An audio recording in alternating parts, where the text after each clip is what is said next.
longtime partner and mother to his two children, Mia Jaye. Mia, we just want to start off with our condolences. We are so sorry for your loss and really appreciate you talking with us tonight. Thank you. Thank you for your condolences, for your thoughts. Appreciate you inviting me here.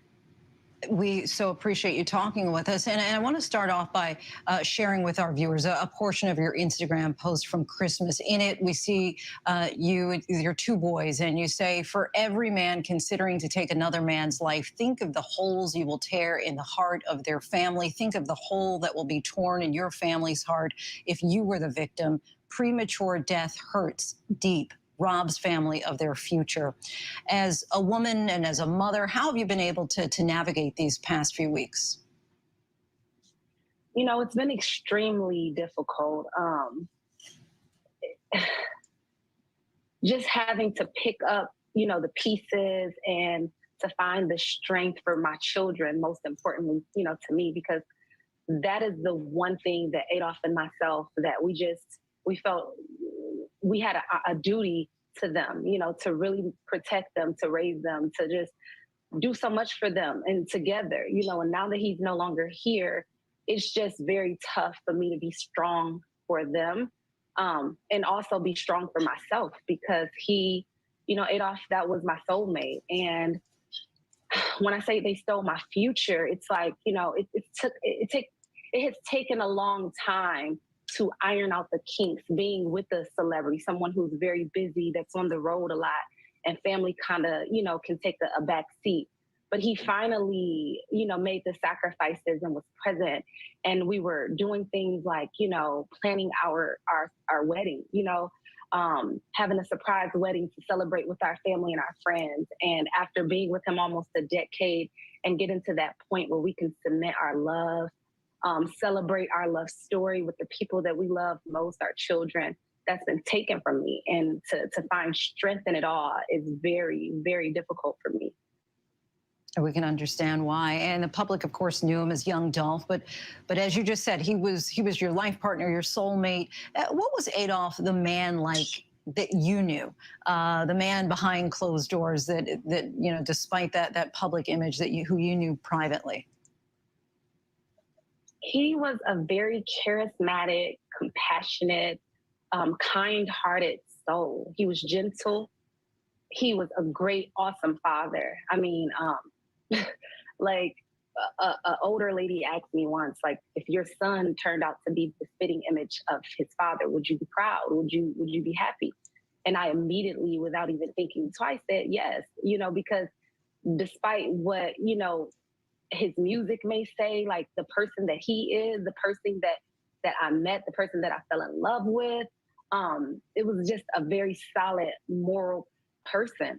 And just months before Young Dolph was killed, you started a campaign called Black Men Deserve to Grow Old, which you created it in honor of your brother. The mission is to support families who have lost their husbands and fathers due to violent crime. Have you been able to find support within the same community that you created in order to help you get through this time? Honestly, I have. I give honor to God in this because I had no idea that, me putting this campaign together to help my brother's family and the other families that have been affected by such, violent crime, I didn't know that I was also preparing for my own journey. And I have received an outpour of support from, fans to different celebrities to, just everyone has been very supportive, sending the kindest notes to my team to relate to me, just being very supportive. And I just appreciate it so much because it's that community support that I know that I need to just keep me uplifted. From your perspective, what can be done in order to stop this cycle of violence, especially in the Black community?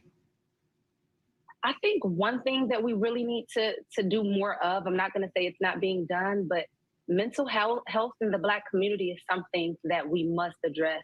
So many people are walking around traumatized. They have bottled up anger. They have bottled up emotion that they have nowhere they don't have anything to do with it. And they make rash decisions. I think also, restoring Black family within our community. there are a lot of broken homes. There are a lot of misconceptions as to the roles that parents, moms and fathers, that they play.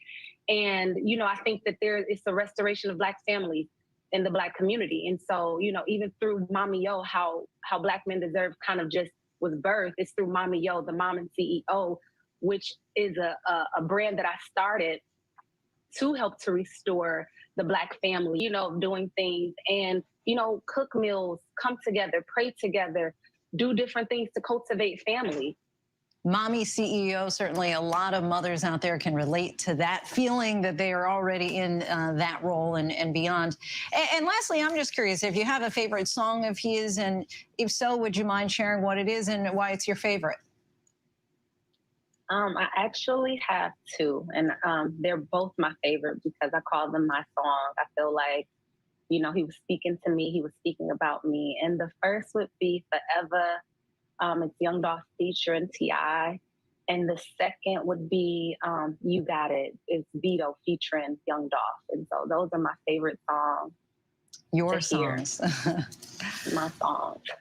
All right. Mia Jaye, may you continue to find the strength for you and your family during this time and beyond. And we thank you so much for your time tonight. Appreciate you joining us. Thank you so much for having me. And yeah, I appreciate it. Joining us now in her first